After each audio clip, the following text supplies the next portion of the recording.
সম্মানিত ভিউয়ার, আসসালামু আলাইকুম। আজকে আমি আপনাদের এমন একটি ফ্রি সফটওয়্যারের সাথে পরিচিত করাবো, যেই সফটওয়্যারের সাহায্যে আপনারা আপনাদের ফেটে যাওয়া ছবি এবং কম রেজুলেশনের ছবি ঠিক করতে পারবেন, ফেটে যাওয়া ছবি ক্লিয়ার করতে পারবেন এবং কম রেজুলেশনের ছবি রেজুলেশন বাড়াইতে পারবেন। আমরা স্ক্রিনে একটা ছবি দেখতে পাচ্ছি, এই ছবিটা হচ্ছে ফেটে যাওয়া ছবি। এই ছবিটা আমরা ক্লিয়ার করব।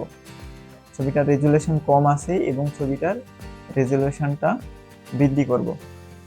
তো এটা করার জন্য যেতে হবে আমাদের গুগল ক্রোমে গিয়ে সার্চ বারে লিখতে হবে pix art noise remover. Pix art noise remover এটি লিখে সার্চ করতে হবে। এটি সার্চ করার পরে এন্টার দিতে হবে। এরপর আমাদের সামনে একটা লিঙ্ক আসবে। সর্বপ্রথম যে লিঙ্ক, এই লিঙ্কে ক্লিক করতে হবে। ক্লিক করার পর এরকম একটি ইন্টারফেস আসবে। এই ইন্টারফেস এর ব্রাউজ ফাইলে গিয়ে ছবিটা ব্রাউজ করতে হবে। ছবিটা ব্রাউজ করার পর ছবি এখানে আপলোড হবে এবং আপলোড হওয়ার পর এই ছবিটার নয়েজ এবং ছবির মধ্যে যে ফাটা ফাটা ভাব, এটা ক্লিয়ার হয়ে যাবে। এই যে দেখুন, এটি কিন্তু ক্লিয়ার হয়ে গেছে।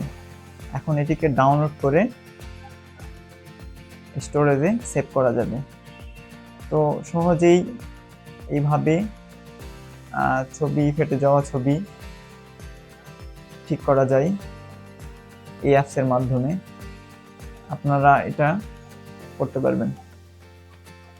এটা হচ্ছে পরের ছবি, এটা হচ্ছে পূর্বের ছবি। এইভাবে আপনারা এই ফ্রি সফটওয়্যার ব্যবহার করে ফেটে যাওয়া ছবির মধ্যে থাকা নয়েজ রিমুভ করতে পারবেন।